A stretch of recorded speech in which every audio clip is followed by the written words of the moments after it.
हम लोग इस क्लास में इंग्लिश की बड़ी बड़ी और कठिन कठिन मीनिंग को बिल्कुल आसानी से पढ़ना सीखेंगे। और सबसे खास बात, मैं आपको इस क्लास में एक एक अक्षर को पढ़ने का तरीका बताऊंगा और साथ में इंग्लिश पढ़ने की ट्रिक बताऊंगा कि कैसे बड़ी और कठिन मीनिंग को पढ़ा जाता है। तो चलिए फिर हम लोग करते हैं शुरुआत। देखिए, ई, इसे क्या पढ़ेंगे? ई। Q U A, Q U A को हम लोग पढ़ते हैं क्वा। क्या पढ़ते हैं? क्वा। तो इतनी मीनिंग क्या बनी? ई क्व एल आई। इसे यहाँ पर हम लोग पढ़ेंगे लाई। क्या पढ़ेंगे? लाई। एस ई, इसे हम लोग पढ़ेंगे जा। तो इतनी मीनिंग क्या बनी? Equalise, equalise, equalise. इक्वलाइज का मतलब होता है बराबर करना, यानी आप किसी चीज को बराबर करेंगे तो उसे हम लोग क्या बोलेंगे? इक्वलाइज। आगे चलते हैं, आगे वाली मीनिंग को पढ़ते हैं। सी ओ यू, इससे हम लोग यहाँ पर पढ़ेंगे काउ। क्या पढ़ेंगे? काउ। और आगे एन है काउन। T E R, T E R को पढ़ते हैं हम लोग टर, यानी आपको इंग्लिश में कहीं पर टी ई आर लिखा मिले तो हम लोग टी ई आर को पढ़ते हैं टर। तो इतनी मीनिंग क्या बनी? काउंटर। वी ए आई, आपको गौर करना है ए आई पर। जो हमारा ए आई होता है वो इंग्लिश में एक ही मात्रा का काम करता है। किसका काम करता है? एक ही मात्रा का। तो इतनी मीनिंग वे, और आगे एल लिखा है वेल। पूरी मीनिंग क्या बनी? Counter well, counter well, counter well. Counter well का मतलब होता है प्रतिसंतुलन। क्या होता है? प्रतिसंतुलन। तो पूरी मीनिंग क्या बनी? Counter well. आगे चलते हैं, आगे वाली मीनिंग को पढ़ते हैं। आई एम इम, पीई आर। अगर आपको इंग्लिश में कहीं पर पीई आर लिखा मिले तो हम लोग पीई आर को पढ़ते हैं पर। क्या पढ़ते हैं? पर। तो इतनी मीनिंग क्या बनी? इम पर, टी आई टी, इम पर T, N E N T, नेंट। पूरी मीनिंग क्या बनी? Impertinent, impertinent, impertinent. इम्पर्टिनेंट का मतलब होता है अनुपयुक्त, यानी जो चीज उपयुक्त ना हो उसे हम लोग क्या बोलते हैं? Impertinent, impertinent. आगे चलते हैं, आगे वाली मीनिंग को पढ़ते हैं। अब आपको यहाँ पे गौर करना है जी एन पर। अगर आपको एन से पहले जी शुरुआत में लिखा मिले तो हम लोग जी का उच्चारण नहीं करते, हम लोग एन से उच्चारण करना चालू करते हैं। तो यानी हमें यहाँ पर जी नहीं पढ़ना, तो शुरुआत करनी है एन ओ से। तो इतनी मीनिंग क्या बनी? No, S I C, no C. और आगे क्या लिखा है? O, no C O. P H O, फो, बी आई बी। और आखिरी में लिखा है ए, इसे पढ़ेंगे आ। तो पूरी मीनिंग क्या बनी?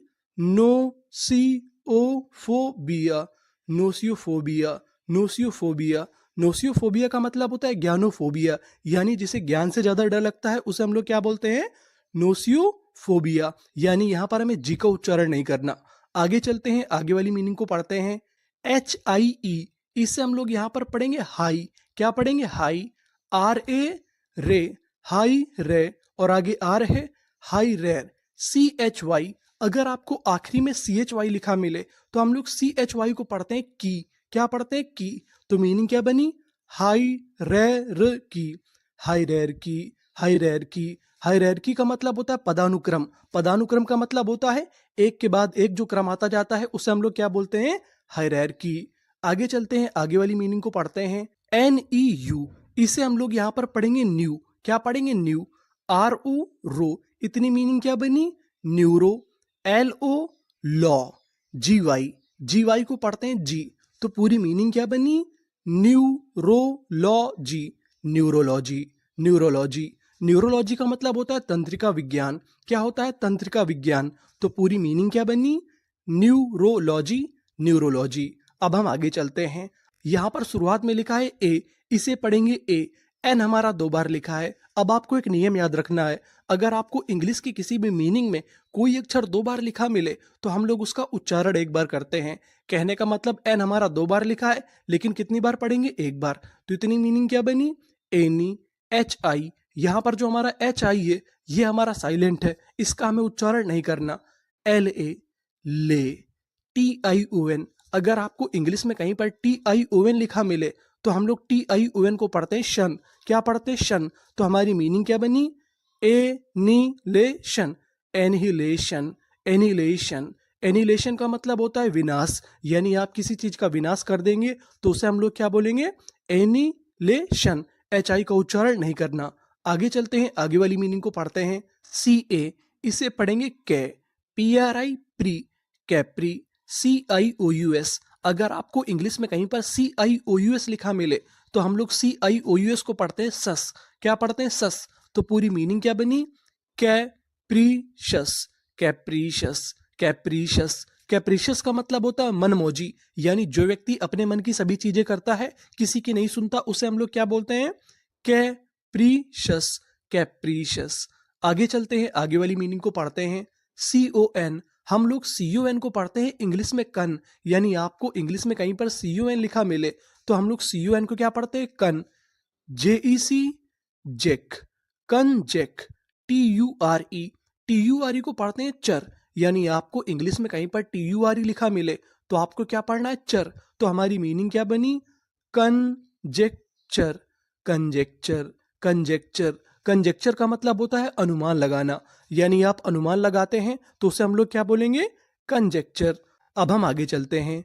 DI, इसे क्या पढ़ेंगे? डी, और आगे जी है डिग, NI नी, डिग्नी, FIED। अब आपको यहाँ पे गौर करना है IED पर। IED को हम लोग कभी कभार आइड पढ़ते हैं। क्या पढ़ते हैं? आइड, और आगे F लिखा है तो इतनी मीनिंग क्या बन जाएगी? फाइड। पूरी मीनिंग क्या बनी? Dignified, dignified, dignified. डिग्निफाइड का मतलब होता है अभिमानी, यानी जो व्यक्ति अभिमानी होता है उसे हम लोग क्या बोलते हैं? डिग्निफाइड। अब हम आगे चलते हैं, आगे वाली मीनिंग को पढ़ते हैं। HI ही, और आगे N लिखा है हिन, DR, इसे हम लोग क्या पढ़ेंगे? ड्रा, और आगे लिखा है ANCE। ANCE को हम लोग इंग्लिश में पढ़ते हैं एंस, यानी आपको इंग्लिश में कहीं पर ANCE लिखा मिले तो क्या पढ़ना है? एंस। आगे क्या लिखा है? DR, तो इतनी मीनिंग क्या बनी? ड्रेंस। पूरी मीनिंग क्या बनी? Hindrance, hindrance, hindrance. हिंड्रेंस का मतलब होता है बाधा, यानी रुकावट। तो पूरी मीनिंग क्या बनी? Hindrance, hindrance. आगे चलते हैं, आगे वाली मीनिंग को पढ़ते हैं। अब आपको यहाँ पे गौर करना है PRO पर। PRO को हम लोग पढ़ते हैं प्रो। क्या पढ़ते हैं? प्रो। आगे लिखा है PI, प्रोपी, TIOUS। अगर आपको इंग्लिश में कहीं पर TIOUS लिखा मिले तो हम लोग TIOUS को पढ़ते हैं सस। क्या पढ़ते हैं? सस। तो पूरी मीनिंग क्या बनी? प्रोपीशस, प्रोपीशस, प्रोपीशस। प्रोपीशस का मतलब होता है अनुकूल, यानी जो परिस्थिति या जो चीजें हमारे अनुकूल होती हैं उसे क्या बोलते हैं हम लोग? प्रोपीशस, प्रोपीशस। आगे चलते हैं, आगे वाली मीनिंग को पढ़ते हैं। RA, रे, और आगे क्या लिखा है? P, rap, TURE। TURE को हम लोग क्या पढ़ते हैं? चर। तो इतनी मीनिंग क्या बनी? Rapture, rapture, rapture. रैप्चर का मतलब होता है उत्साह, यानी अगर आपके पास उत्साह है तो आप क्या बोलेंगे? रैप्चर। आगे चलते हैं, आगे वाली मीनिंग को पढ़ते हैं। यहाँ पर शुरुआत में लिखा है SU। SU को यहाँ पर पढ़ेंगे सा। मैं आपको बता दूं कि यहाँ पर जो हमारा U है उसका उच्चारण होगा आ। वैसे तो हमारा U का उच्चारण होता है ऊ, लेकिन कभी कभार इसे हम लोग आ भी पढ़ते हैं। यहाँ पर क्या पढ़ेंगे? आ, और आगे क्या लिखा है? M, शम। P लिखा है शम्प। TUOUS, TUOUS को हम लोग पढ़ते हैं चूअस। क्या पढ़ते हैं? चूअस। याद रखिएगा ये महत्वपूर्ण शब्द है। तो इतनी मीनिंग क्या बनी? Sumptuous, sumptuous, sumptuous. समचुअस का मतलब होता है वैभवशाली, यानी जो व्यक्ति बहुत वैभवशाली होता है, बहुत अमीर होता है, प्रसिद्ध होता है, उसे हम लोग क्या बोलते हैं? Sumptuous, sumptuous. आगे चलते हैं, आगे वाली मीनिंग को पढ़ते हैं। ANO, इसे हम लोग क्या पढ़ेंगे? NORE, रे, XIA, इसे क्या पढ़ेंगे? सिया। तो इतनी मीनिंग क्या बनी? Anorexia, anorexia, anorexia. एनोरेक्सिया का मतलब होता है अरुचि, यानी किसी चीज के प्रति हमारी रुचि नहीं है, इंटरेस्ट नहीं है, तो उसे हम लोग क्या बोलेंगे? Anorexia, anorexia. आगे चलते हैं, आगे वाली मीनिंग को पढ़ते हैं। SA, इसे क्या पढ़ेंगे? से, LU, इसे पढ़ेंगे ल्यू, से ल्यू। TA, टे, TION, इसे क्या पढ़ते थे? शन। तो पूरी मीनिंग क्या बनी? Salutation, salutation, salutation. सैल्यूटेशन का मतलब होता है अभिवादन। क्या होता है? अभिवादन। तो पूरी मीनिंग क्या बनी? Salutation, salutation. आगे चलते हैं, आगे वाली मीनिंग को पढ़ते हैं। EN, इन, TIRE, इसे हम लोग पढ़ेंगे टायर। मैं आपको बता दूं कि जो हमारा IRE होता है, अगर आखिरी में IRE लिखा हो तो उसे पढ़ते हैं आयर। क्या पढ़ते हैं? आयर। तो पूरी मीनिंग क्या बनी? इन टायर, इन टायर। इन टायर का मतलब होता है संपूर्ण। तो हमारी मीनिंग क्या बनी? इंटायर। अब हम आगे चलते हैं। EX, इसे क्या पढ़ेंगे? एक्स। CLAI, यहां पर हमारा है AI, और आपको पता है कि AI हमारा एक ही मात्रा का काम करता है, तो इतनी मीनिंग क्या बनी? क्ले।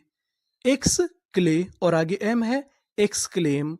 ED को पढ़ते हैं डा, यानी आपको आखिरी में ED लिखा मिले तो आपको क्या पढ़ना है? डा। तो पूरी मीनिंग क्या बनी? Exclaimed, exclaimed, exclaimed. एक्सक्लेम्ड का मतलब होता है कहना, तो पूरी मीनिंग क्या बनी?